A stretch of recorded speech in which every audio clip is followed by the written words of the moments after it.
guys, welcome back to releasethecraftin. Priscilla here with another episode of Storycraft. And this, you guys, sadly, very sadly, is the last Poe story for Poevember for the month of November. We have been doing Edgar Allan Poe stories all month long, and this is going to be the last Poe craft for the month and the last Poe story, and it makes me very sad. Like, I could continue to do this indefinitely until I ran out of stories at least, but even then I could probably still come up with some more stuff, but we'll save it for next year. That's totally fine. And then, like I mentioned before, I want to make Poevember next year more interactive so that you guys can join in on the fun. But I do want to say off the top, so I don't have to say it off the back, because this is going to be a long one.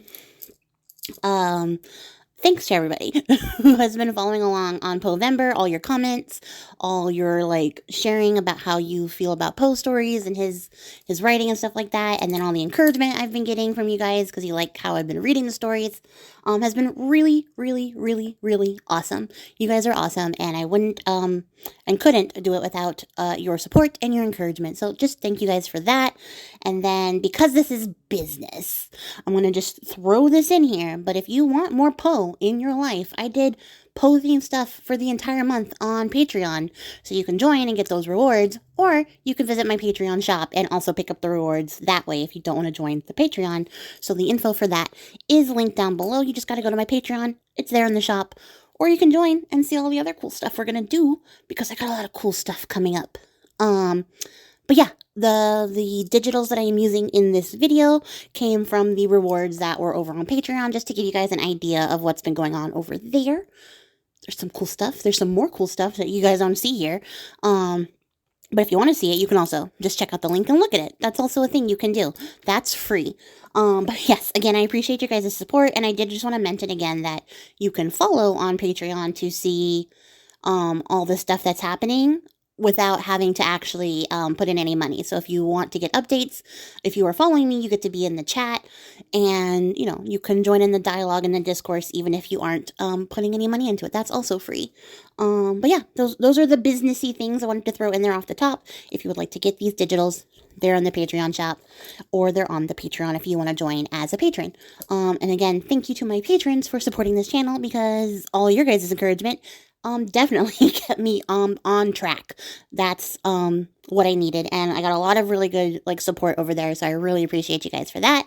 And without further ado, we're going to jump into it, because like I said, this is going to be a long one, because I thought that this time I would show you guys a real-ish time lapse of how long it takes me to do things, just to support the idea that I'm an incredibly slow crafter, because most of my videos are at 5 speed, and I think it sort of distorts how long it actually takes for this stuff to get done. Also, ephemera just takes forever. Not that I hate that, because I like making ephemera, but it just does. It takes a long time. So I thought I would give you guys a real-time process, and because I have real time to work with, I'm going to tell you the longer of the short Poe stories, which is the Pit and the Pendulum. That's what we're doing today. I've kind of been hyping this up low-key. I think I dropped a hint for it at the last video and over on my Patreon. And yeah, I've been hyping it because I have a lot of feelings about it that I want to share, and I'm excited for it. Also, I'm just excited for the opportunity to read a longer story on this. So without further ado, Edgar Allan Poe's The Pit and the Pendulum. I was sick unto death with that long agony, and when they at length unbound me and I was permitted to sit, I felt that my senses were leaving me. The sentence, the dread sentence of death, was the last of distinct accentuation which reached my ears. After that, the sound of the inquisitorial voices seemed merged in one dreamy, indeterminate hum. It conveyed to my soul the idea of revolution, perhaps from its association in fancy with the burr of a mill wheel. This only for a brief period, for presently I heard no more. Yet for a while I saw, but with how terrible an exaggeration, the lips of the black-robed judges. They appeared to me white, whiter than the sheet upon which I trace these words, and thin even to grotesqueness, thin with the intensity of their expression of firmness, of immovable resolution, of stern contempt of human torture. I saw that the decrees of what to me was fate were still issuing from those lips. I saw them writhe with a deadly locution. I saw them fashion the syllables of my name, and I shuddered because no sound succeeded. I saw, too, for a few moments of delirious horror, the soft and nearly imperceptible waving of the sable draperies which enwrapped the walls of the apartment, and then my vision fell upon the 7 tall candles upon the table. At first they wore the aspect of charity, and seemed white and slender angels who would save me. But then all at once there came a most deadly nausea over my spirit, and I felt every fibre in my frame thrill as if I had touched the wire of a galvanic battery, while the angel forms became meaningless spectres with the heads of flame, and I saw that from them there would be no help. And then there stole into my fancy, like a rich musical note, the thought of what sweet rest there must be in the grave. The thought came gently and stealthily, and it seemed long before it attained full appreciation. But just as my spirit came at length properly to feel and entertain it, the figures of the judges vanished, as if magically, from before me. The tall candles sank into nothingness, their flames went out utterly, the blackness of darkness supervened, all sensations appeared swallowed up, in a mad rushing descent as of the soul into Hades. Then silence and stillness. Night were the universe. I had swooned, but still will not say that all of consciousness was lost. What of it there remained I will not attempt to define or even to describe, yet all was not lost. In the deepest slumber, no. In delirium, no. In a swoon, no. In death, no. Even in the grave, all is not lost. Else there is no immortality for man. Arousing from the most profound of slumbers, we break the gossamer web of some dream. Yet in a second afterward, so frail may that web have been, we remember not that we have dreamed. In the return of life from the swoon there are 2 stages. First, that of the sense of mental or spiritual. Secondly, that of the sense of physical existence. It seems probable that if, upon reaching the second stage, we could recall the impressions of the first, we should find these impressions eloquent in memories of the gulf beyond. And that gulf is what? How, at least, shall we distinguish its shadows from those of the tomb? But if the impressions of what I have termed the first stage are not, at will, recalled, yet, after long interval, do they not come unbidden, while we marvel whence they come? He who has never swooned is not he who finds strange places and wildly familiar faces in coals that glow, is not he who beholds floating in midair the sad visions that the many may not view, is not he who ponders over the perfume of some novel flower, is not he whose brain grows bewildered with some meaning of some musical cadence which has never before arrested his attention. Amid frequent and thoughtful endeavors to remember, amid earnest struggles to regather some token of the state of seeming nothingness into which my soul had lapsed, there have been moments when I have dreamed of success. There have been brief, very brief periods when I have conjured up remembrances which the lucid reason of a later epoch assures me could have had reference only to that condition of seeming unconsciousness. These shadows of memory tell indistinctly of tall figures that lifted and bore me in silence down, down, still down, till a hideous dizziness oppressed me at the mere idea of the interminableness of the descent. They still tell me also of a vague horror at my heart, on account of that heart's unnatural stillness. Then comes a sense of sudden motionless throughout all things, as if those who bore me, a ghastly train, had outrun in their descent the limits of the limitless, and paused from the wearisomeness of their toll. After this, I call to mind flatness and dampness, and then all is madness, the madness of a memory which busies itself among forbidden things. Very suddenly there came back to my soul motion and sound, the tumultuous motion of the heart, and in my ears the sound of its beating. Then a pause in which all is blank. Then again sound, and motion, and touch. A tingling sensation pervading my frame. Then the mere consciousness of existence, without thought, a condition which lasted long. Then very suddenly, thought, and shuddering terror, the earnest endeavor to comprehend my true state, then a strong desire to lapse into insensibility, then a rushing revival of soul and a successful effort to move, and now a full memory of the trial, of the judges, of the sable draperies, of the sentence, of the sickness, of the swoon, then entire forgetfulness of all that have followed, of all that a later day and a much earnestness of endeavor have enabled me to vaguely recall. So far, I had not opened my eyes. I felt that I lay upon my back, unbound. I reached out my hand, and it fell heavily upon something damp and hard. There I suffered it to remain for many minutes, while I strove to imagine where and what I could be. I longed, yet dared not to employ my vision. I dreaded the first glance at objects around me. It was not that I feared to look upon things horrible, but that I grew aghast lest there should be nothing to see. At length, with a wild desperation at heart, I quickly unclosed my eyes. My worst thoughts, then, were confirmed. The blackness of eternal night encompassed me. I struggled for breath. The intensity of the darkness seemed to oppress and stifle me. The atmosphere was intolerably close. I still lay quietly and made effort to exercise my reason. I brought to mind the inquisitorial proceedings and attempted from that point to deduce my real condition. The sentence had passed, and it appeared to me that a very long interval of time had since elapsed, yet not for a moment did I suppose myself actually dead. Such a supposition, notwithstanding what we read in fiction, is altogether inconsistent with real existence. But where and in what state was I? The condemned to death, I knew, perished usually at the auto da fe, and had one of those had been held on the very night of the day of my trial. Had I been remanded to my dungeon to await the next sacrifice, which would not take place for many months? This, I at once saw, could not be. Victims had been in immediate demand. Moreover, my dungeon, as well as all the condemned cells in Toledo, had stone floors, and light was not altogether excluded. A fearful idea now suddenly drove the blood in torrents upon my heart, and for a brief period I once more relapsed into insensibility. Upon recovering, I at once started to my feet, trembling convulsively in every fiber. I thrust my arms wildly above and around me in all directions, and I felt nothing, yet dreaded to move a step, lest I should be impeded by the walls of a tomb. Perspiration burst from every pore, and stood in cold, big beads upon my forehead. The agony of suspense grew, at length, intolerable, and I cautiously moved forward, with my arms extended and my eyes straining from their sockets, in the hope of catching some faint ray of light. I proceeded for many paces, but still all was blackness and vacancy. I breathed more freely. It seemed evident that mine was not, at least, the most hideous of fates. And now, as I still continued to step cautiously onward, there came thronging upon my recollections 1,000 vague rumors of the horrors of Toledo. Of the dungeons there had been strange things narrated, fables I had always deemed them, but yet strange, and too ghastly to repeat, save in a whisper.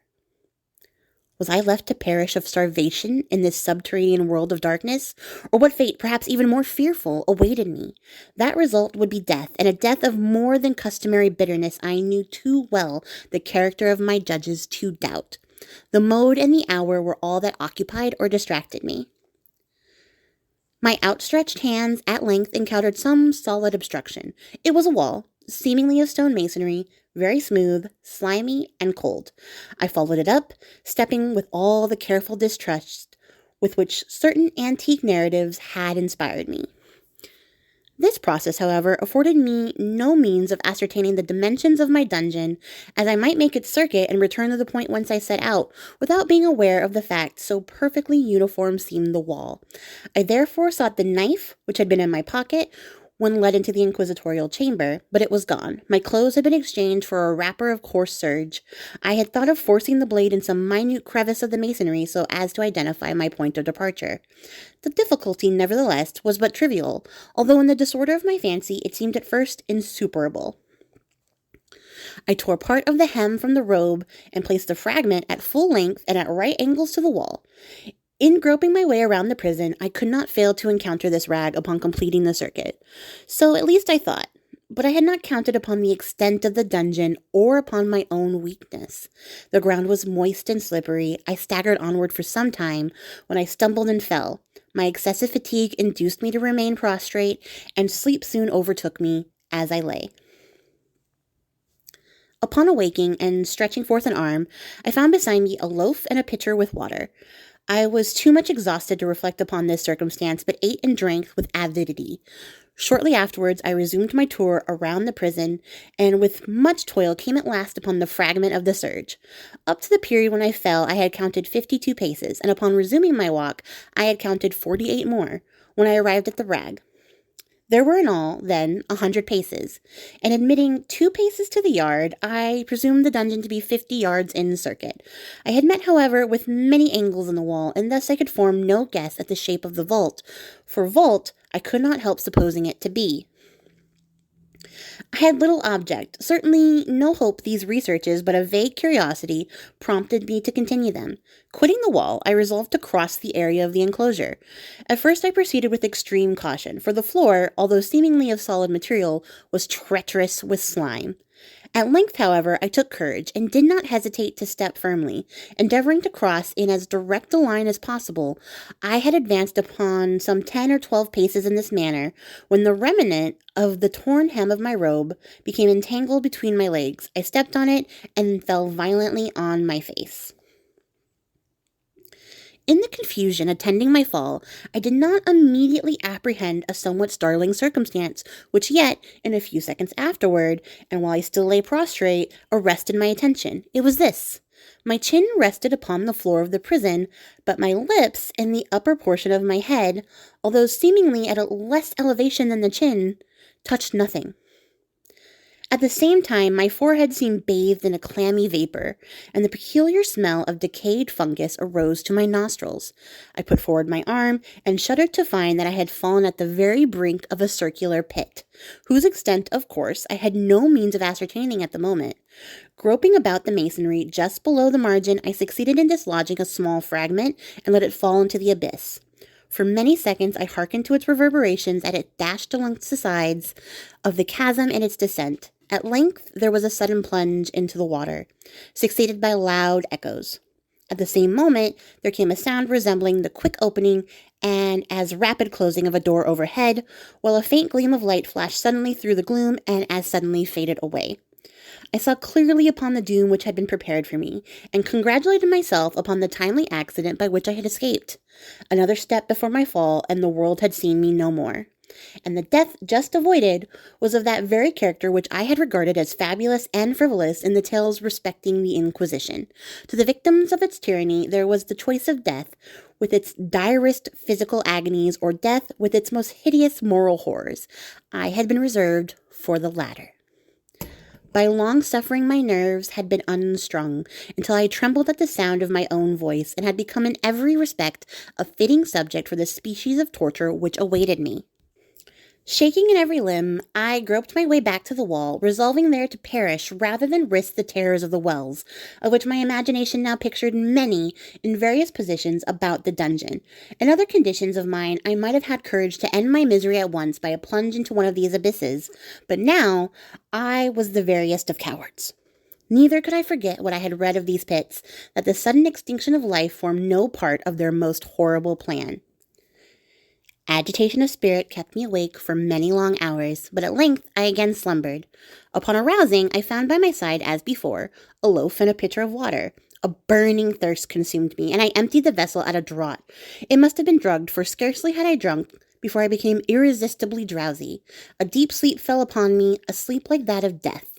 How long it lasted, of course, I know not. But when, once again, I unclosed my eyes, the objects around me were visible. By a wild sulphurous luster, the origin of which I could not at first determine, I was enabled to see the extent and aspect of the prison. In its size, I had been greatly mistaken. The whole circuit of its walls did not exceed 25 yards. For some minutes, this fact occasioned me a world of vain trouble. Vain indeed, for what could be of less importance under the terrible circumstances which environed me than the mere dimensions of my dungeon? But my soul took a wild interest in trifles, and I busied myself in endeavors to account for the error I committed in my measurement. The truth at length flashed upon me. In my first attempt at exploration, I had counted 52 paces up to the period where I fell. I must have been within a pace or two of the fragment of surge. In fact, I had nearly performed the circuit of the vault. I then slept, and upon awakening, I must have returned upon my steps, thus supposing the circuit nearly double what it actually was. My confusion of mind prevented me from observing that I began my tour with the wall to the left and ended it with the wall to the right. I had been deceived, too, in respect to the shape of the enclosure.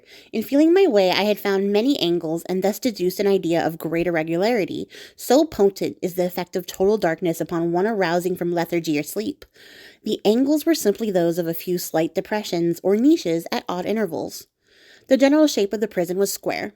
What I had taken for masonry seemed now to be iron or some other metal in huge plates, whose sutures or joints occasioned the depression. The entire surface of this metallic enclosure was rudely daubed in all the hideous and repulsive devices to which the charnel superstition of the monks has given rise. The figures of fiends and aspects of menace with skeleton forms and other more really fearful images overspread and disfigured the walls. I observed that the outlines of these monstrosities were sufficiently distinct, but that the colors seemed faded and blurred, as if from the effects of a damp atmosphere. I now noticed the floor, too, which was of stone. In the center yawned the circular pit from whose jaws I had escaped, but it was the only one in the dungeon. All this I saw indistinctly and by much effort, for my personal condition had been greatly changed during slumber. I now lay upon my back, and at full length on a species of low framework of wood. To this I was securely bound by a long strap, resembling a surcingle. It passed in many convolutions about my limbs and body, leaving at liberty only my head and my left arm to such extent that I could, by dint of much exertion, supply myself with food from an earthen dish which had been laid by my side on the floor. I saw to my horror that the pitcher had been removed. I say to my horror, for I was consumed with intolerable thirst. This thirst, it appeared, to be the design of my persecutors to stimulate, for the food in the dish was meat pungently seasoned. Looking upward, I surveyed the ceiling of my prison. It was some 30 or 40 feet overhead and constructed much as the side walls. In one of its panels, a very singular figure riveted my whole attention. It was the painted figure of Time, as he is commonly represented, save that in lieu of a scythe. He held what, at a casual glance, I supposed to be the pictured image of a huge pendulum, such as we see on antique clocks. There was something, however, in the appearance of this machine which caused me to regard it more attentively. While I gazed directly upward at it, for its position was immediately over my own, I fancied that I saw it in motion. In an instant afterward, the fancy was confirmed. Its sweep was brief and, of course, slow. I watched it for some minutes, somewhat in fear, but more in wonder. Wearied at length with observing its dull movement, I turned my eyes upon the other objects in the cell. A slight noise attracted my notice, and looking to the floor, I saw several enormous rats traversing it. They had issued from the well, which lay just within view to my right. Even then, while I gazed, they came up in troops, hurriedly with ravenous eyes, allured by the scent of the meat. From this, it required much effort and attention to scare them away. It might have been half an hour, perhaps even an hour, for in cast my eye could take but imperfect note of time, before I again cast my eyes upward. What I then saw confounded and amazed me. The sweep of the pendulum had increased in extent by nearly a yard. As a natural consequence, its velocity was also much greater, but what mainly disturbed me was the idea that had perceptibly descended.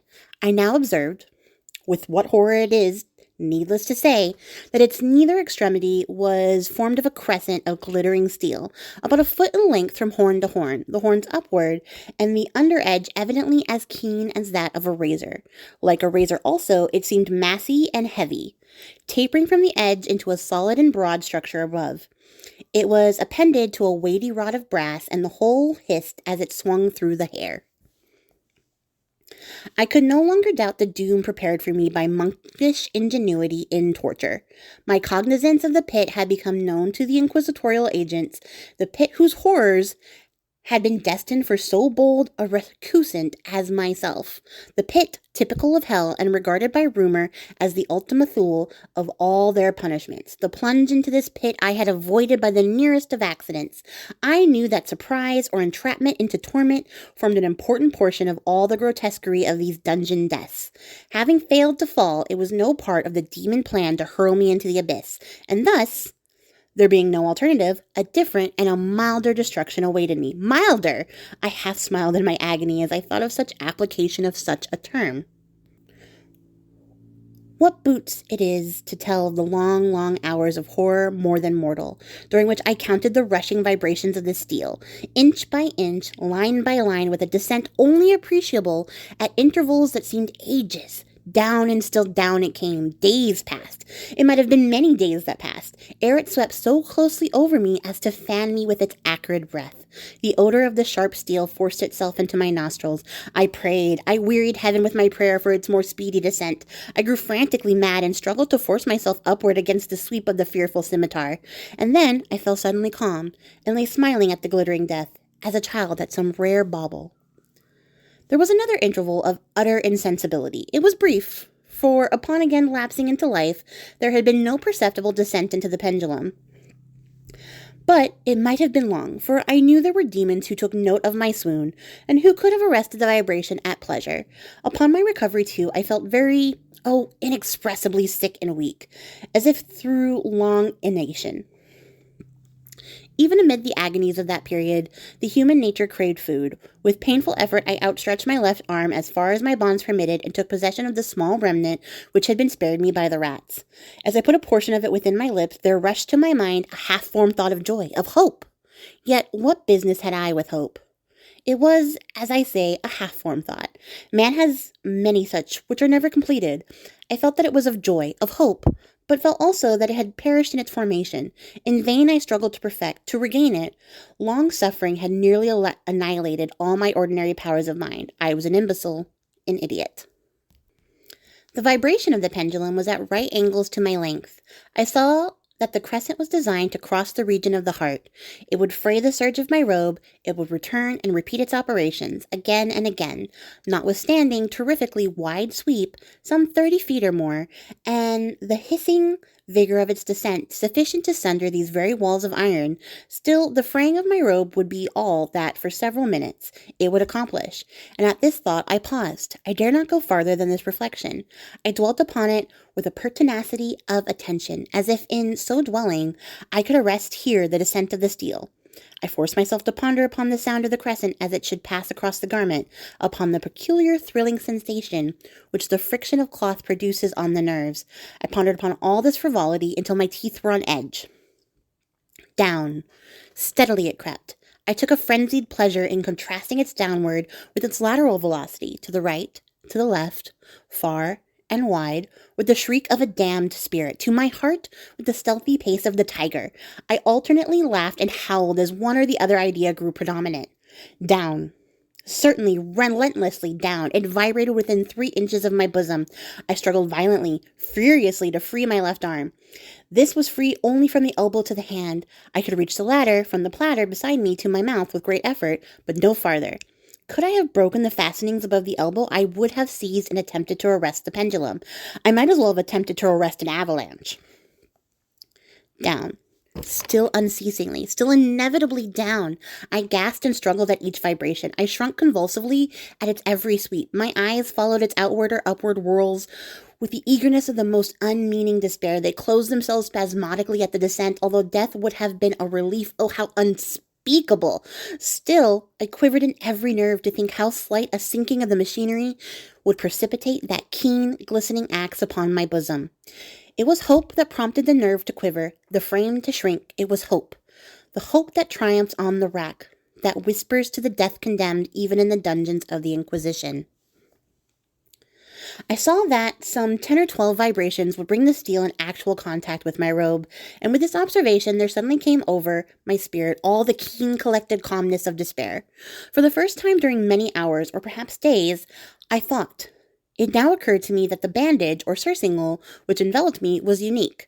I was tied by no separate cord. The first stroke of the razor-like crescent athwart my portion of the band would so detach it that it might be unwound from my person by means of the left hand. But how fearful in that case the proximity of the steel, the result of the slightest struggle, how deadly. Was it likely, moreover, that the minions of the torturer had not foreseen and provided for this possibility? Was it probable that the bandage crossed my bosom in the track of the pendulum? Dreading to find my faint, and, as it seemed, last hope, frustrated, I so far elevated my head as to obtain a distinct view of my breast. The surcingle enveloped my limbs and body close in all directions, save in the path of the destroying crescent. Scarcely had I dropped my head back into its original position when there flashed upon my mind what I cannot better describe than as the unformed half of that idea of deliverance to which I had previously alluded, and of which a moiety only floated indeterminately through my brain when I raised food to my burning lips. The whole thought was now present, feeble, scarcely sane, scarcely definite, but still entire. I proceeded at once, with the nervous energy of despair, to attempt its execution. For many hours, the immediate vicinity of how the low framework was upon which I lay had been literally swarming with rats. They were wild, bold, ravenous, their red eyes glaring upon me as if they waited for motionless on my part to make me their prey. To what food, I thought, have they been accustomed to in the well? They had devoured, in spite of all my efforts to prevent them, all but a small remnant of the contents of the dish. I had fallen into a habitual seesaw or wave of the hand about the platter, and at length the unconscious uniformity of the movement deprived it of effect. In their voracity, the vermin frequently fastened their sharp fangs in my fingers. With the particles of the oily and spicy viand which now remained, I thoroughly rubbed the bandage wherever I could reach it. Then, raising my hand from the floor, I lay breathlessly still. At first, the ravenous animals were startled and terrified at the change, at the cessation of movement. They shrank back alarmedly. Many sought the well, but this was only for a moment. I had not counted in vain upon their voracity. Observing that I remained without motion, one or two of the boldest leaped upon the framework and smelt at the surcingle. This seemed the signal for a general rush. Forth from the well they hurried in fresh troops. They clung to the wood, they overran it, and leaped in hundreds upon my person. The measured movement of the pendulum disturbed them not at all. Avoiding its strokes, they busied themselves with the anointed bandage. They pressed, they swarmed upon me, in ever-accumulating heaps. They writhed upon my throat. Their cold lips sought my own. I was half stifled by their thronging pressure. Disgust, for which the world has no name, swelled in my bosom and chilled with a heavy clamminess over my heart. Yet one minute I felt that the struggle would be over. Plainly I perceived the loosening of the bandage. I knew that in more than one place it must already be severed. With a more than human resolution, I lay still. Nor had I erred in my calculations, nor had I endured in vain. I at length felt that I was free. The surcingle hung in ribbons from my body, but the stroke of the pendulum already pressed upon my bosom. It had divided the surge of the rope. It had cut through the linen beneath. Twice again it swung, and a sharp sense of pain shot through every nerve. But the moment of escape had arrived. At a wave of my hand, my deliverers hurried tumultuously away. With a steady movement, cautious, sidelong, shrinking, and slow, I slid from the embrace of the bandage and beyond the reach of the scimitar. For the moment, at least, I was free. Free, and in the grasp of the Inquisition. I had scarcely stepped from my wooden bed of horror upon the store floor of the prison when the motion of the hellish machine ceased and I beheld it drawn up by some invisible force through the ceiling. This was a lesson which I took desperately to heart. My every motion was undoubtedly watched. Free, but I had but escaped death in one form of agony, to be delivered unto worse than death in some other. With that thought, I rolled my eyes nervously around on the barriers of iron that hemmed me in. Something unusual, some change which at first I could not appreciate distinctly, it was obvious had taken place in the apartment. For many minutes of a dreamy and trembling abstraction, I busied myself in vain, unconnected conjecture. During this period, I became aware for the first time of the origin of the sulphurous light which illumined the cell. It proceeded from a fissure about half an inch in width, extending entirely around the prison at the base of the walls, which thus appeared and were completely separated from the floor. I endeavored, but of course in vain, to look through the aperture. As I arose from the attempt, the mystery of the alteration in the chamber broke at once upon my understanding. I have observed that, although the outlines of the figures upon the walls were sufficiently distinct, yet the colors seemed blurred and indefinite. These colors had now assumed, and were momentarily assuming, a startling and most intense brilliancy that gave to the spectral and fiendish portraitures an aspect that might have thrilled even firmer nerves than my own. Demon eyes of a wild and ghastly vivacity glared upon me in 1,000 directions, where none had been visible before, and gleamed with the lurid luster of a fire that I could not force my imagination to regard as unreal. Unreal. Even while I breathed, there came to my nostrils the breath of the vapor of heated iron. A suffocating odor pervaded the prison. A deeper glow settled each moment in the eyes that glared at my agonies. A richer tint of crimson diffused itself over the pictured horrors of blood. I panted. I gasped for breath. There could be no doubt of the design of my tormentors. Oh, most unrelenting, oh, most demonic of men, I shrank from the glowing metal to the center of the cell. Amid the thought of the fiery destruction that impended, the idea of the coolness of the well came over my soul like a bomb. I rushed to its deadly brink. I threw my straining vision below. The glare from the enkindled roof illumined its inmost recesses. Yet for a wild moment did my spirit refuse to comprehend the meaning of what I saw. At length it wrestled its way into my soul. It burned itself in upon my shuddering reason. Oh, for a voice to speak! Oh, horror! Oh, any horror but this! With a shriek, I rushed from the margin and buried my face in my hands, weeping bitterly. The heat rapidly increased, and once again I looked up, shuddering, as with a fit of the ague. There had been a second change in the cell, and now the change was obviously in the form. As before, it was in vain that I at first endeavored to appreciate or understand what was taking place, but not long was I left in doubt. The inquisitorial vengeance had been hurried by my twofold escape. There was to be no more dallying with the king of terrors. The room had been square. I saw that. 2 of its iron angles were now acute. 2, consequently, obtuse. The fearful difference quickly increased with a low rumbling or moaning sound. In an instant the apartment had shifted its form into that of a lozenge. But the alteration stopped not here. I neither hoped nor desired it to stop. I could have clasped the red walls to my bosom as a garment of internal peace. Death, I said, any death but that of the pit. Fool! Might I have not known that into the pit it was the object of the burning iron to urge me? Could I resist its glow?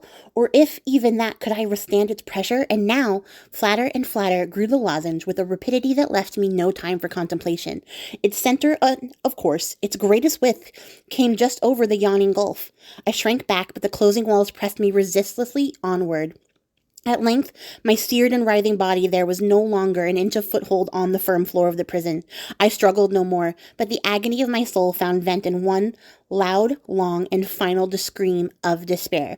I felt that I tottered upon the brink. I averted my eyes, and there was a discordant hum of human voices. There was a loud blast, as of many trumpets. There was a harsh grating, as of 1,000 thunders.